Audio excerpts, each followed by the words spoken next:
سمینہ ایک خوبصورت لڑکی تھی۔ وہ ابھی 9ویں جماعت میں ہی تھی کہ محلے کے ایک امیر گھرانے کے لڑکے کی طرف سے رشتہ آ گیا۔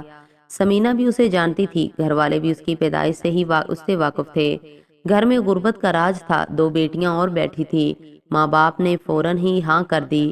ابھی جو بچی میٹرک بھی نہ کر سکی تھی، اس کے ہاتھ پیلے کیے جا رہے تھے۔ ایک کمسن لڑکی کی کہانی جسے پیسے کے لیے ایک امیر شخص سے بیاہ دیا گیا۔ سمینہ بھی شفیق کی لمبی گاڑی اور ٹھاٹ باٹ دیکھ کر فدا ہو چکی تھی۔ شفیق نہایت کالے رنگ کا موٹا جسم کا مالک تھا، جبکہ سمینہ کی خوبصورتی دیکھنے والی تھی، مگر کسی نے بھی اعتراض نہیں کیا کیونکہ ایک بوجھ کم ہو رہا تھا۔ سمینہ کی کزن فوزیہ کی شادی بھی 3 ماہ پہلے ہی ہوئی تھی۔ فوزیہ کا شوہر شعیب ایک صحافی تھا اور اس کو پہلی ہی نظر میں یہ رشتہ اچھا نہیں لگا، تاہم وہ ابھی اس خاندان میں نیا تھا، جبکہ شفیق سمینہ کے محلے میں برسوں سے رہتا تھا۔ سمینہ کی شادی اس طرح ہوئی کہ شفیق نے ہی سارا خرچہ کیا، حتیٰ کہ فرنیچر بھی خود لے کر دیا۔ سمینہ کے باپ کی طرف سے کچھ نہ دیا گیا۔ شفیق نے محلہ چھوڑ دیا تھا اور کراچی کے پوش علاقے میں مہنگا بنگلہ لے لیا تھا۔ ماں باپ خوش تھے کہ واہ بیٹی کی قسمت، کیا خوب شوہر ملا ہے، دولت ہی دولت ہے۔ شفیق کے والد ایک بینک سے ریٹائرڈ تھے، جبکہ ایک بھائی ذہنی و جسمانی معذور تھا۔ ان کے علاوہ گھر میں کوئی نہ تھا۔ سمینہ نے گھر والوں کے آگے سر جھکا دیا تھا۔ اس کا اور گھر والوں کا خیال تھا کہ یہاں ساس نند کا جھنجٹ ہی نہیں ہے، اس لیے خوب گزرے گی، مگر یہاں سمینہ کے ساتھ بہت بڑا ظلم ہو گیا۔ سمینہ کا شوہر کرپٹ نکلا۔ وہ لوگوں سے کاروبار کے بہانے پیسے لیتا اور کھا جاتا، اپنے ساتھ بدمعاش رکھتا تھا، ہر وقت اسلحہ لگائے رہتا۔ سمینہ کو بھی ڈرا دیا تھا۔ بظاہر وہ بہت خوش نظر آ رہی تھی، مگر حقیقت میں اس کی زندگی جہنم بن چکی تھی۔ وقت تیزی سے گزر رہا تھا۔ اس دوران اللہ تعالیٰ نے سمینہ کو ایک بیٹی دی۔ ابھی شادی کو 2 سال ہی ہوئے تھے کہ شفیق کی دھوکہ دہی کا دھندا پڑ گیا۔ شفیق سمینہ کو بھی دھمکاتا، جبکہ اس کے ماں باپ کو بھی، مگر وہ لوگ ظاہری پردہ کیے رہتے، کوئی کسی کو کچھ نہ بتاتا۔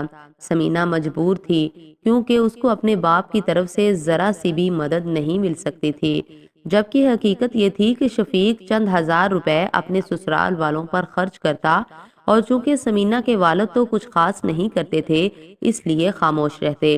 شعیب نے فوزیہ سے 1-2 مرتبہ ذکر کیا کہ شفیق میں گڑبڑ ہے، یہ صحیح لڑکا نہیں ہے، مگر محلے میں اس نے اپنا ایسا چہرہ بنا رکھا تھا کہ کوئی یقین کرنے کو تیار نہ تھا۔ ادھر سمینہ اندر ہی اندر گٹ گٹ کر مر رہی تھی۔ شفیق ہر وقت اس سے بدزبانی کرتا، ہر وقت تانے دیتا، اس کے باپ تک کو جھاڑ دیتا، مگر سب کے سامنے بہت الگ رویہ ہوتا۔ وقت گزر رہا تھا کہ شفیق کے فراڈ کا پردہ چاک ہو گیا۔ کچھ لوگوں نے شعیب سے رابطہ کر کے سب کچھ بتا دیا کہ کس طرح ان کے ساتھ فراڈ ہوا ہے۔ شعیب نے مکمل معلومات حاصل کر کے شفیق کے سسر سے رابطہ کیا، جنہوں نے شفیق کو اپنے گھر پناہ دے رکھی تھی، کیونکہ فراڈ کا پتہ چل جانے کے بعد لوگوں نے اس کے گھر پر حملے شروع کر دیے تھے۔ شعیب نے شفیق کے ساس سسر یعنی سمینہ کے والدین کو سب کچھ بتایا کہ شفیق فراڈ میں ملوث ہے، ساتھ ہی اغوا برائے تاوان کے جرم میں بھی ملوث رہا ہے، اس سے اپنی بیٹی کا پیچھا چھڑوا لیں، مگر انہوں نے شعیب کی بات نہیں مانی۔ ابھی سمینہ کی عمر 18 سال تھی اور اس کی ایک بیٹی تھی، جبکہ ایک بچہ ہونے والا تھا۔ ابھی اسے بچایا جا سکتا تھا، مگر غربت آڑے آ گئی، کیونکہ سمینہ کے سسر کو شفیق نواز رہا تھا۔ آخر شعیب نے پوری خبر شائع کر دی، جس کے بعد پورا گینگ بھاگ نکلا، کچھ پکڑے گئے، شفیق بھی چھپ گیا۔ سمینہ کے گھر والوں نے شعیب اور فوزیہ سمیت پورے خاندان سے تعلق توڑ لیا۔ آخرکار شفیق ایک روز بیرون ملک بھاگ گیا، جبکہ اس کا گھر 1 کروڑ تک میں فروخت ہوا اور باپ بھائی سڑک پر آ گئے۔ گھر کے پیسے کچھ متاثرین نے تقسیم کر لیے۔ سمینہ اپنے میکے آ گئی، اس کے ہاں ایک بیٹے کی پیدائش ہوئی۔ اب سمینہ تڑپ رہی تھی کہ کسی طرح اس کی زندگی اس دھوکے باز سے چھڑائی جائے، مگر اس کے والدین میں فیصلہ کرنے کی ہمت نہیں تھی۔ شفیق ماہانہ چند ہزار روپے بیچتا تھا، جس سے گھر چلتا تھا، حتیٰ کہ 12 برس بیت گئے، بچے بڑے ہو گئے، مگر شفیق واپس نہ آیا۔ بیٹی کی عمر 13 سال اور بیٹے کی 11 سال ہو گئی، جبکہ سمینہ 30 سال کی ہو گئی۔ گھر والوں نے آخرکار کئی برس بعد دوبارہ شعیب اور فوزیہ سے رابطہ کیا اور اقرار کیا کہ وہ غلط تھے۔ اگر پہلے بات مان لی جاتی تو سمینہ کی زندگی بہتر ہو سکتی تھی۔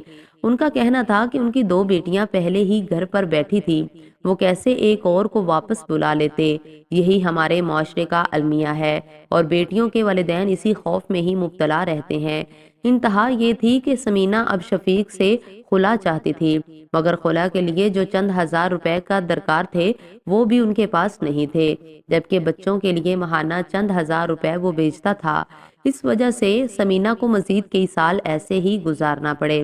شعیب نے انہیں حوصلہ دیا اور پھر خلا کے کاغذات تیار کیے۔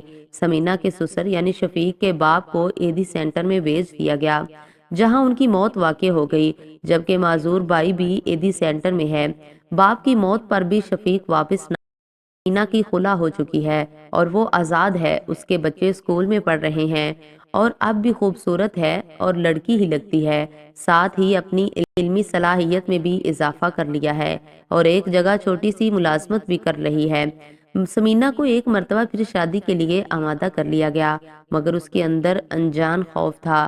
وہ چاہتی تھی کہ اس کی شادی ہو جائے، وہ ایک پرسکون زندگی گزارنا چاہتی تھی۔ کوئی ماں نہیں چاہتی کہ اس کے بچے اس سے جدا ہوں۔ تاہم صرف ثمینہ کی زندگی دوبارہ شروع کرانے کے لیے ثمینہ کے والدین نے اپنے نواسے نواسی کو ساتھ رکھنے کا فیصلہ کیا ہے کہ کوئی صرف ثمینہ سے شادی کر لے، مگر سب کو ثمینہ کی آنکھوں میں بچوں سے بچھڑنے کا خوف نظر آتا ہے۔